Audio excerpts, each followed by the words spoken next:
Opinion on the vacant property registration, Mr. Davis, is that you? It's sort of me and Tony together. Tony, you want to take a shot at this? Me and Doug. Well, I think council had reservations about it. There are a bunch of conditions that have been placed on it through the last legislative session.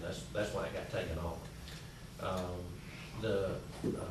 The target of this, that from Snellville's purposes, has always been foreclosed properties, not vacant properties. Gwinnett County has a really controversial vacant properties law that really deals with whether the power's been cut off and controls everybody's property that becomes vacant, and certainly carries a lot more controversy. They capped the fees on applications to $100, and then they've got some just transfer requirements and time frames that protect lenders. The reason to do it is a lot of your abandoned premises that are grown up or damaged and vacant are foreclosed properties where they're not actually recording their deed under power of sale. And so you don't really see who the owner is, and the owner actually is a bank holding title to be transferred with a security deed. And so they sort of hide out a little bit, avoiding responsibility. This gives you a tool. The upfront registration is not going to be a valid tool because they won't pay any attention to that. It's the penalties that go with it afterwards. Allows you to really make up some of your resources that you spend trying to chase them down to find out who they are and then clean them up. And so it's sort of a penalty mechanism to catch lenders who haven't been responsible for their foreclosed properties. So it's a useful. I can see where it could be a useful tool, but it'll have very limited application, to be honest with you. It won't apply to many people, but it is happening, and it does give you a penalty recourse. What cities have implemented this rule? I hadn't really counted. Gwinnett County has, I do know Lawrenceville has. Atlanta has. I think Fulton County has it. I believe DeKalb County has it. We don't really need a register. We just need the ability to impose a penalty when they don't do what they're supposed to do. Well, Lawrenceville passed it without a fee that's associated with the registration, but with the full $1,000 penalty associated with it. So Who issues the penalty? The planning or the court? Or it's the how is court. that? Court would impose. So you get a citation and it comes through the court system? You do. And kind of on a parallel track there, John and his staff and Melissa and I met with the judge to see if we could get some judicial direction on how to proceed a little more successfully with the nuisances and the QOL cases that John brings to before the judge. And I feel like, I guess the first court date where we're going to be, we'll get some response and results is October 3rd? Yes, sir. October 3rd. So I think it'll be interesting to see how we do there, because it's very much the same. I mean, we're moving on the same track, trying to get the same result in a little different manner. But this ordinance would be an extra hammer, if you will. Yeah, So the why- important thing is not the registration, because they won't register. Mhm. We find out about them when people call, and then we go to try and resolve the situation, and we'll discover nobody's there. And And then you have to do. Then we the have research. to search them out. And you know, the thing that is ironic to me is all these foreclosures, from what I understand, take place on the courthouse steps, They do. okay?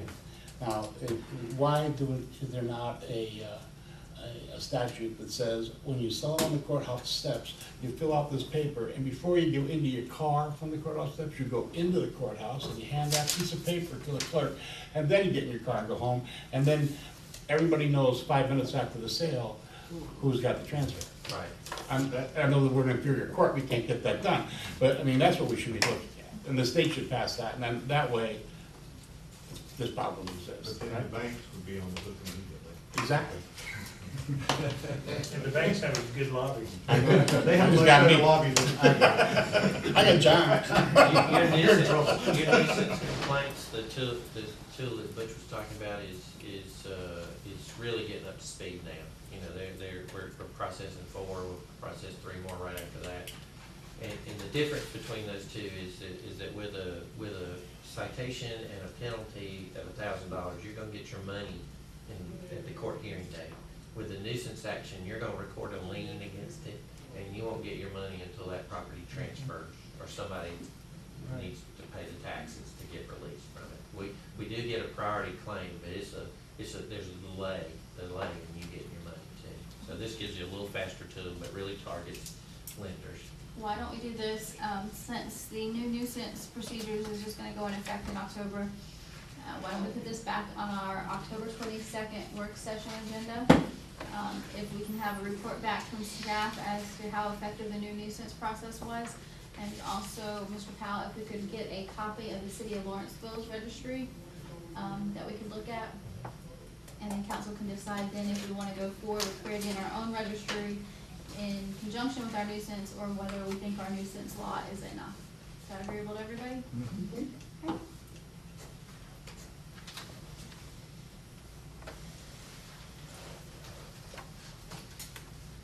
Art Commission candidates, you guys all received last time Ms. Bailey's application. I think we received it the day of the meeting, so we continued it until today. Does anybody have any questions or concerns about Ms. Bailey, Manager Bailey? Is that the only one you're looking at right now, is her, Miss Bailey? If you remember, I think last time we talked about looking was for somebody with an accounting background, to serve on there, and somebody with some, dance type background, because we already had visual arts and we already had, the theater represented, but we were looking for musical or dance type. And I haven't received anybody else's, if y'all know of anybody. How many more do you need on that, council? 3. How do we get so many people apply that are outside the city? That's I mean, out of all of them, it was, Miss Bailey was the only one, I think, and Kelly McElwain was the only one, everybody else from Wilburn, from outside the city. Well, I had another guy threaten to put him in. I mean, her application was great, I didn't have a problem with it. I've got a few things circled that I'm just interested to hear what she's gonna do with, how she's gonna showcase. And then I was just amazed at the people that don't live in the city that apply, it just, maybe I shouldn't be amazed. That was it, I don't have a problem with it. I do intend then on putting her on the next council agenda, so if anyone has an issue or objections to her, they let me know before then. Hold it off, any application I get, and then I just. We all got hard copies of it, or no, we all got copies of it last council meeting. She turned it in the day of, and Karen emailed it to us.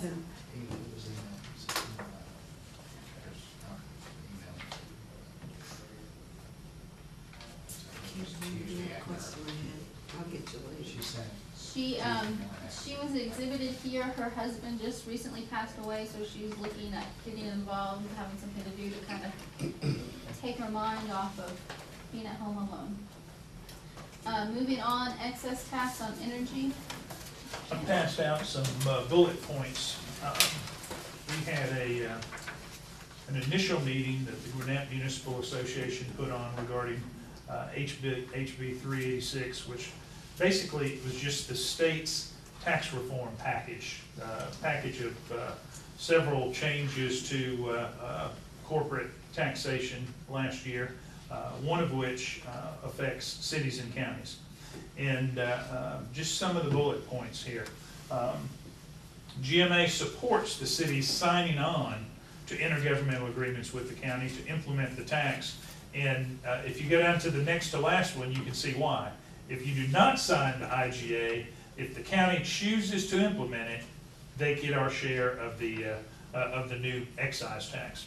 But basically, this excise tax that's proposed is a replacement for an $84 million tax reduction on energy sales tax that energy users in manufacturing have been paying, and the reduction or the phase out will take place over 4 years, and the phase in of this new excise tax will take place over 4 years also.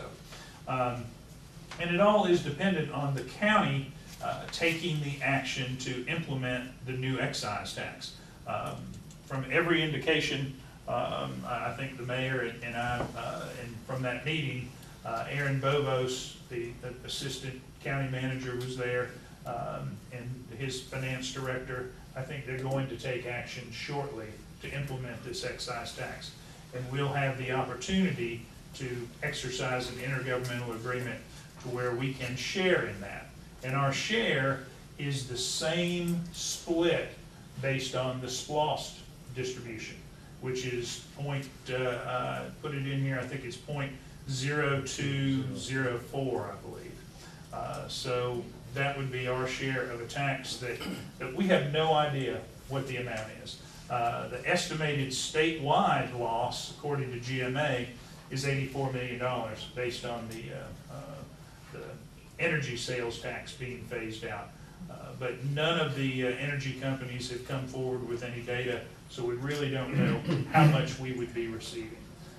It's just meant to be put in place to where hopefully there is a revenue neutral, where we don't have a loss, and a revenue neutral result where the excise tax takes the place of the sales tax going away. As I said, it's phased in over 4 years, 25% per year. There are potential exemptions. I'm sure a lot of companies will file for exemptions, and they'll try to do that under an agricultural exemption. The Georgia Department of Revenue, that is not exactly the best administered department in the state, would be responsible for working on exemptions. So there's a chance that we lose something there. And the good thing is, we're going to get that cut. We have no manufacturing in the city of Snellville, but we would still get that 0.0204 percentage based on the SPLOST distribution. So the excise tax is being affected on whom? We're taking it away from manufacturing and agriculture. It's going back on manufacturing. That's why I'm saying agriculture would be an exemption. A lot of manufacturing coded businesses would will probably try to get an exemption under an agricultural exemption, but that is yet to be determined by DOR. But it's coming off of manufacturing, and it's going right back on manufacturing. It was a state tax, and now it's going to be a county tax. This is the tax that was removed to encourage businesses to move here. So Right. now we're gonna put it on to encourage them not to move here. And at first you think that we should just not support it at all, but then it's pointed out that if we don't support it, If the we don't, county's yeah. still gonna do it, so we Yeah. might as well get our cut. And A no-brainer. I'm 100% sure that they are going And if they It's a don't, no-brainer. I mean, it's whether we get it or we don't get it. to. I mean, the companies are going to pay one way or the other. And Well, that was all, I was just making sure that Yeah, it wasn't, they're taking away, but we're gonna, okay, I'm good. And you were given, I think, draft copies of both the county document as well as the potential IGA. So it's really, it is a no-brainer. I mean, GMA were the folks that when they saw that that sales tax exemption coming down the pipe, they jumped in there and they said, okay, would you let us replace it with this other possibility? So they did a good job, and I could tell you that it was my old legislative delegation from Dalton looking out after the carpet industry that led the charge to remove that sales tax on manufacturing, because they would definitely be one of the biggest beneficiaries.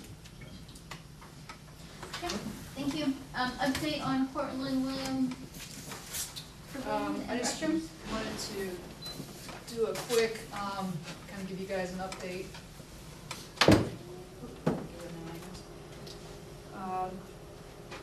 With some show and tell, if it'll.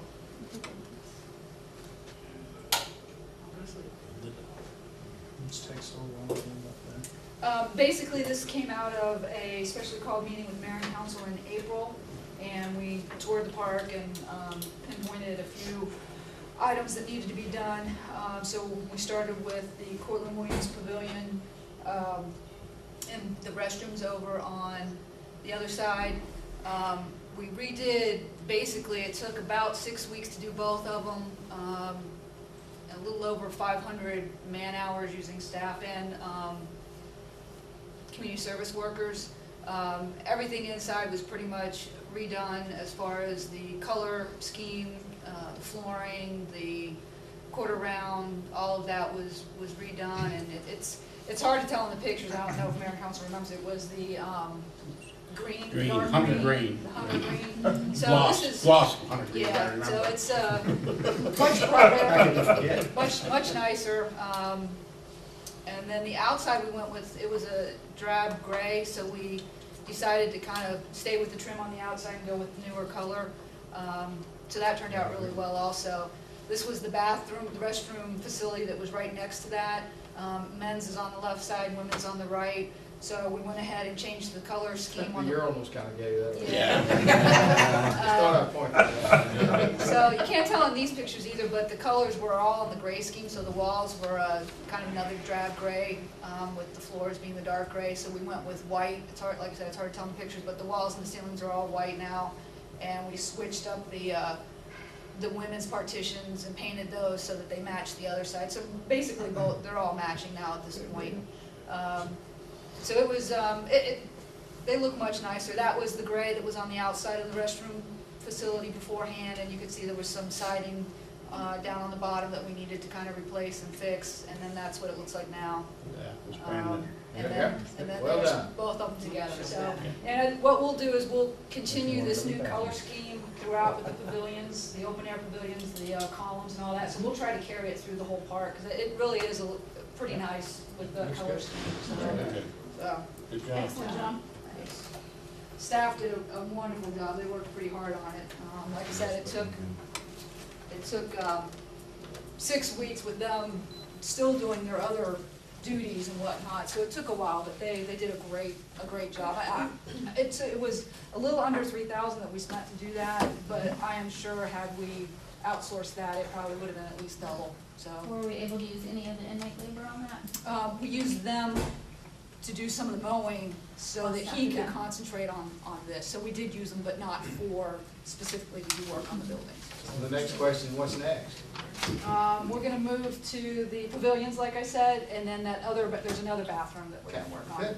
So, And the pavilion that needed the insurance repairs, that's been fixed? it's been as well? fixed and it's done, yep. Any questions for Lisa? Thank you. Thank you. Briscoe is a great asset, and just a little bit of tender loving care, and it could be a showplace.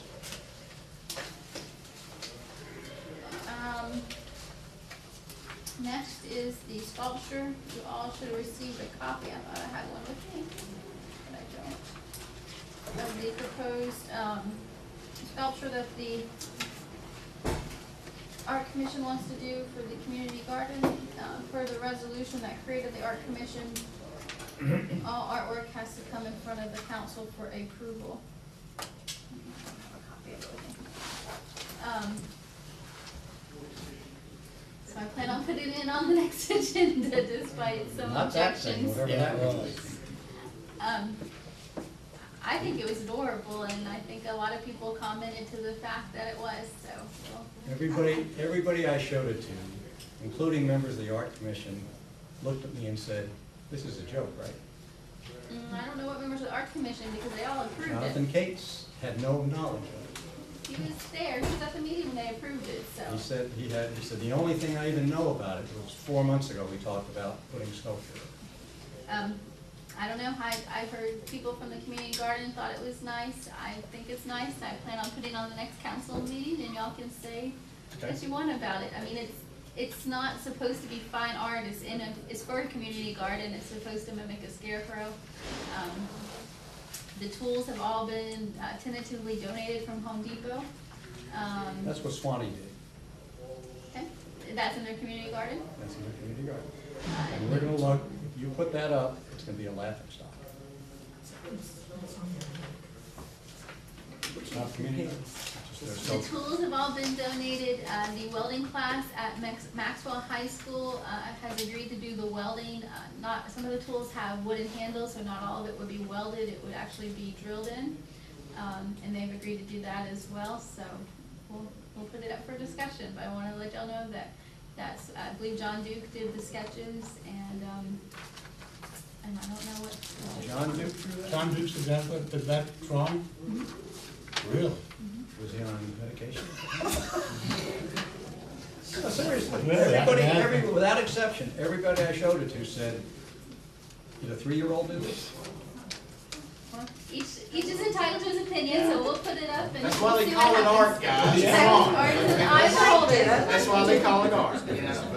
Somebody's art is somebody else's. Are you kidding me? It's a start. No, it's not. Yeah, it is. Moving on, update on the SDS 911 funds. I asked this to be put on the agenda for tonight. We have the console that we're buying. I wanted council to make sure y'all had noticed that the county is not, we're having some back and forth with the county, not just with the console, but for 911 funds in general. Chief may be able to elaborate better than I, but everything we necessarily budgeted for, we're not gonna get reimbursed for. And so there may be the need for some amendments in our budget for the 911 fund. So I didn't want it to come as a surprise to anyone when you see those numbers in the budget. Well, actually, if they approve the budget that the committee did, it's gonna be it will be what we put in. The issue that came up, and the only reason I brought it out is there was an article in the paper that talked about this one payment. And there was a question about whether it was additional money or whatever else, and it's one of the quarterly payments, and all this money will be trued up once there is an audit. The problem that we have is with us being on a fiscal year, July 1 to June 30, and the county being on January 1 to December 31st, there's probably some discrepancy between the monies of how they're budgeting it and what they've gone on to approve. You know, the final budget that we submitted, which should be in next year's budget, which it'll be 2 quarters of ours in this current budget, for us was right at $430,000 that we had budgeted. So we said that too. There is that, so does everybody understand what happens is the cities submit our 911 budget, and we submitted what we wanted reimbursement for. There's a 911 committee, which the chief serves on. He's one of the 2 city representatives, and then there's 3 county representatives, and they approve the 911 budget. But then it also has to go in front of the commission, and it's my understanding that there is some resistance with some of the commission and improving some of the things as well. So we'll see what happens with that. So just want everybody to know what's kind of going on in case, so there's no surprises. Wasn't that part of the agreement? Well, that's I'm gonna be real careful how I answer that question. We can do it in private later. The answer is that yes, they agreed to. Let me back up. The early money was just something that they asked us to put together at the last minute to try to come up with their idea of what the budget was. And one of their ways to settle it was to take 911 funds and pay it, which is why we have this dichotomy in the money we're gonna get plus the money for 911. So when we finally actually got down an agreement that they signed, and it's in the consent order and everything else, says that it will be trued up. So once there's an audit, they are to pay all the legitimate expenses. Their concern seems to be now that they think that at least going forward, or for this one period of time, that it's gonna be more money than they're gonna receive during this 1 year. The problem is they've received the 911 money for more than 30 years, and they've never given any money to the cities. And they have a fund balance that's quite significant. Again, we're on this committee, and it's gonna be a 3-2 vote. There's 3 county people and 2 if we're to get that. But right now, everybody's on the committee is in agreement And it's sort of like with this console thing, they only agreed to buy the two, and that was true, but they're gonna pay the monthly expenditures on it, which works out to be almost $300 a month, so over 6 years, I mean, they're really gonna pay for it anyway, by getting that back. So, when we do the audit, our auditor will have to sign off on it as well. And we put in place some things that we're gonna count every dollar for everything that we put in for, and there's still some things we may not have put in for that other cities have, that eventually it'll all work out and we'll all get the same amount. And the committee seems to be in agreement with that right now. So when they submit it to the council, or to the commission for their vote, then it should be incorporated in their budget. And based on what they approved the other day, they have approved the amended part, and then going forward, they'll look at what the actual budget will be. So Chief, our first distribution was $226,642. You agree that that was the, I'm pretty sure that's Agreed correct, upon because that should be number for for the- that should be 2 quarters. okay. And so that's about close, and then, but it'll be trued up. And this is the next year's budget We going forward. submitted, right, 438. Right. Okay. But And what that's- what we'll have though, we'll have a receivable, basically. Uh-huh. Okay, because we'll have a receivable based on Right. what we have sent them billings, and then we'll have payments based on when we receive them. They may not mesh with time. Right. They may miss 3 or 4 months. And But they it's did still delay paying the receivable first due to time, which six. is one reason you're seeing this payment that we got now. This is actually the first payment we've received since the initial payment in May. So we're actually looking at really 2 quarters of payments right here with that. And so, but going forward, it'll be about $438,000 a year. And it will actually end up being more, because one of the things that's not included in that is they will also pay for the coverage, for the cost of the audit. So that's another thing they'll do. Another thing that we hadn't done, but we will do going forward, is they pay a certain amount for uniforms, which we don't, but going forward, they will pay us for that, so we will buy that for them. And there'll be some other things that are like that.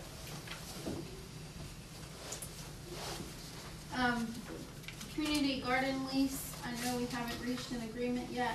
I also know there's movement starting on the community garden, so I talked to Mr. Powell. If we can't hash out a lease, we at least need to address the issues of liability and insurance and things of that nature. We're gonna have people out there on the garden property. The only people I know that worked on the garden property are fence people. I mean, they're gonna start having classes and they're gonna actually start doing things with the garden, and so if we're not gonna have a lease in place, we at least need to have some policy, for insurance and things of that nature, so. What do we need? Well, I guess the issue that we've been sort of bobbing around on with the lease is how is it gonna be operated? How is the facility of the community garden going to be controlled? Is it going to be an in-house city recreation department operation where it would be the city actually making available the space and providing that as a recreational vehicle of the city? Or are we going to set up something independent in terms of its structure from the city and lease? And that's sort of where we got stuck. I attended a meeting, and I think the consensus, and certainly Gretchen and Porter here, they can speak for themselves, was that we would form, or they thought they would form an independent community improvement foundation as a 501c3, and then operate the garden under that community improvement foundation. For donations. Right, so, and that's fine and that's great, but we can't say, if we're gonna be moving forward with the garden, then that needs to happen. We can't just keep It's in having the works. things happen. I mean, we've got classes being advertised in the newspaper that are occurring at the community garden, and we have no lease on that property, we have no insurance, we don't have this group formed. But I think right now they're operating under stats, so I believe that stats insurance will cover that.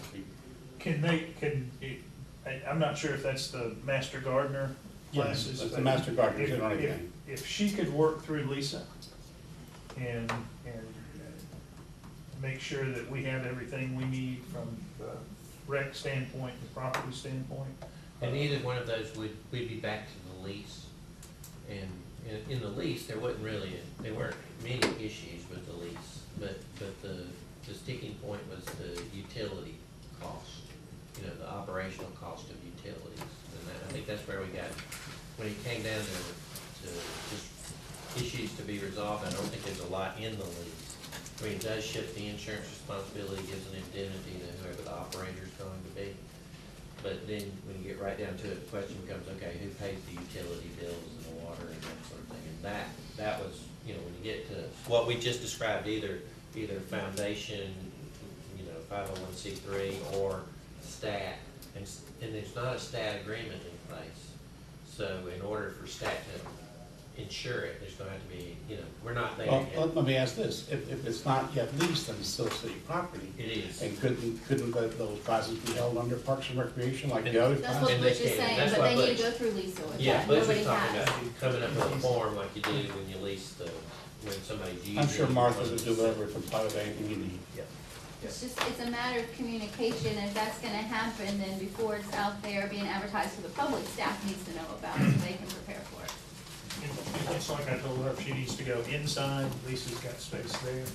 Right. I think Martha just jumped the gun trying to, We can get Martha, we can get for Martha, make sure it's happening before the class. All right, we're out of time, you gave us a piece of paper with your economic update, anything you need to add to that quickly? If I could just take two things to make council aware.